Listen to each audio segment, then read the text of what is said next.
मी तुम्हाला काल बोललो होतो की सचिन कुमार घराबाहेर जाणार. तुम्ही माझं नाही ऐकलं. तुमचं असं म्हणणं होतं की रोशन किंवा प्रभू घराबाहेर जाईल. पण नाही मित्रांनो, तुम्ही एक टाइमलाईन लक्षात घ्या. कालचा बिग बॉसचा एपिसोड पहा, भाऊचा धक्का. सुरुवातीला सचिन कुमार का चुकीचे आहे, सचिन कुमार घरामध्ये खेळत नाहीये, स्वतःचा स्टँड घेत नाही, अशा सर्व गोष्टी भाऊनी दाखवून दिल्या. का? कारण सचिन कुमारला उद्या बाहेर काढलं, म्हणजे काढणार होते ते. तर बिग बॉसला बाकीचे लोक शिव्या घालू नये किंवा काय झालं बाबा यालाच का बाहेर काढलं, याची कारणं त्यांनी ऑलरेडी दिली. ओके.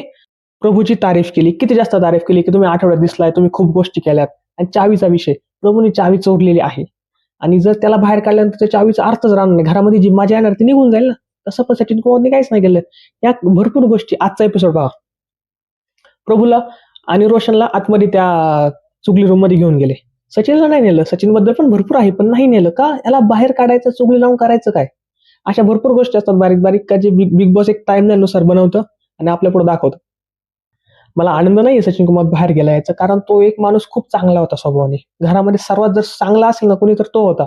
पण गेमच्या पॉईंट ऑफ व्ह्यूने जर पाहाल तर तो ठीक आहे, चांगलं झालं गेले बाहेर. आता काहीतरी वेगळं घरामध्ये पाहायला भेटेल. राखी सावंत आल्यानंतर सुद्धा गेम जरा असाच चालला होता, बट ठीक आहे. सचिन कुमार गेल्यानंतर जर कोणी वाईल्ड कार्ड एंट्री येत असेल तर पाहायला अजून मजा येईल.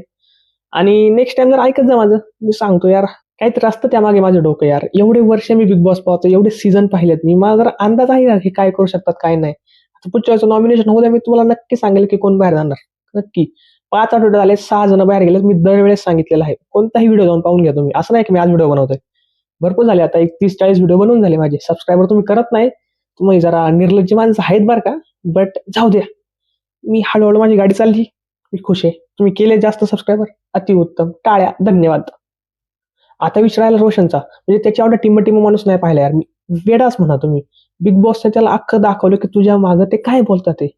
तरीही तू ऐकत नाही, म्हणजे विशाल, अनुश्री, रुचिता काय बोलतात ते तुझ्याबद्दल, ते तुला दाखवतात ते सगळं, तरी परत तू सगळं होऊन टोळीला जॉईन केली. अरे काय, त्यांच्या अगेन्स्ट उभा राहा, नाही तर तुझा गेम दिसणार नाही. तू विशाल बोलतोय ते ऐकतोय, सरळ सरळ दिसतंय.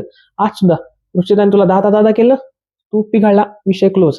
त्यांना तेच पाहिजे यार. त्यांचा विषय काय झाला विशाल आणि रुचिताचा, की अनुश्री गेली हातातून, संपला विषय.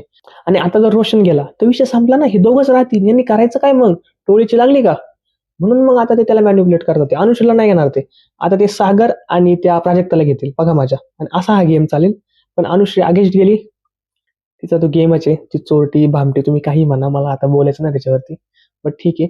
पण काटा ग्रुपला काहीच नाही झालं. काटा ग्रुप अख्खा सेफ आहे. मला ओरडले पण नाही, काहीच नाही. सो हे फेवरिझम चाललंय.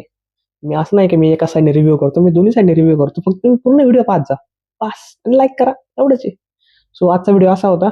उद्याचा भाऊ काय होतंय. सो व्हिडिओ आवडला असेल तर नक्की कमेंट, सबस्क्राईब, लाईक करा. थँक्यू.